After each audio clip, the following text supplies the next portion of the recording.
ಇಳಕಲ್ ತಾಲೂಕಿನ ಗೋಡೂರು ಎಸ್ಸಿ ಗ್ರಾಮದಲ್ಲಿ ಇಂದು ಶಿವಶರಣ ಶ್ರೀ ನೂಲಿ ಚಂದಯ್ಯ ಅವರ 917ನೇ ಜಯಂತಿಯನ್ನ ಅದ್ದೂರಿಯಾಗಿ ಆಚರಣೆ ಮಾಡಲಾಗಿದೆ. ಗ್ರಾಮದ ಪ್ರಮುಖ ಬೀದಿಯಲ್ಲಿ ಭಾವಚಿತ್ರ ಮೆರವಣಿಗೆ ಮೂಲಕ ವಾದ್ಯ ಮೇಳದೊಂದಿಗೆ ಜರುಗಿದೆ. ಕೊರಮ ಸಮಾಜದ ಅಧ್ಯಕ್ಷ ಶ್ರೀ ಶೈಲಪ್ಪ ಭಜಂತ್ರಿ ಹಾಗೂ ಉಪಾಧ್ಯಕ್ಷ ಶ್ರೀಕಾಂತ ಭಜಂತ್ರಿ ಭಾವಚಿತ್ರಕ್ಕೆ ಪುಷ್ಪಾರ್ಚನೆ ಮಾಡುವುದರ ಮುಖೇನ ಚಾಲನೆ ಕೊಟ್ಟಿದ್ದಾರೆ. ಈ ಸಂದರ್ಭದಲ್ಲಿ ಸಮಾಜವನ್ನ ಉದ್ದೇಶಿಸಿ ಮಾತನಾಡಿದ ಶ್ರೀ ಶೈಲಪ್ಪ ಭಜಂತ್ರಿ ಅವರು, ಶಿವಶರಣ ನೂಲಿ ಚಂದಯ್ಯ ಅವರು 12ನೇ ಶತಮಾನದ ಆರಂಭದಲ್ಲಿ ವಿಶ್ವಗುರು ಬಸವಣ್ಣನವರ ಸಮಕಾಲೀನವರು. ಅವರ 100 ವಚನ ಗ್ರಂಥವನ್ನ ರಕ್ಷಣೆ ಮಾಡಿ ಅವರ ಚಿಂತನೆಗಳ ಸಾಲಲ್ಲಿ 100 ವಚನವನ್ನ ರಚಿಸಿದ್ರು. ಅವುಗಳಲ್ಲಿ 48 ವಚನಗಳು ಲಭ್ಯವಾಗಿದೆ.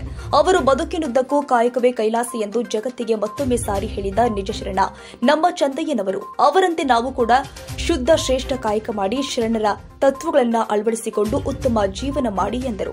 ಈ ಜಯಂತ್ಯೋತ್ಸವದಲ್ಲಿ ಸಮಾಜದ ಅಧ್ಯಕ್ಷರು ಸೇರಿ ಉಪಾಧ್ಯಕ್ಷ ಶ್ರೀಕಾಂತ ಭಜಂತ್ರಿ, ಹನುಮಂತ ಭಜಂತ್ರಿ, ರಾಮಪ್ಪ ಭಜಂತ್ರಿ, ಅಶೋಕ ಭಜಂತ್ರಿ, ಪ್ರಹ್ಲಾದ್ ಭಜಂತ್ರಿ, ಸುರೇಶ್ ಭಜಂತ್ರಿ, ಚಂದಪ್ಪ ಭಜಂತ್ರಿ, ಯಮನೂರು ಭಜಂತ್ರಿ, ಯಮನೂರ್ ಮಾರಣ್ಣ ಬಸರಿ, ದುರ್ಗಾ ಪ್ರಸಾದ್ ಆರ್ವಿ, ಮಾರುತಿ ಭಜಂತ್ರಿ, ಬಂಡೆಪ್ಪ ಭಜಂತ್ರಿ, ಮಾಂತೇಶ್ ಭಜಂತ್ರಿ, ರಮೇಶ್ ಭಜಂತ್ರಿ, ಗದ್ಯಪ್ಪ ಭಜಂತ್ರಿ ಸೇರಿ ಅನೇಕ ಯುವಕರು ಕುಣಿದು ಕುಪ್ಪಳಿಸಿ ಅದ್ದೂರಿಯಾಗಿ ಜಯಂತಿಯನ್ನ ಆಚರಿಸಿದ್ದಾರೆ.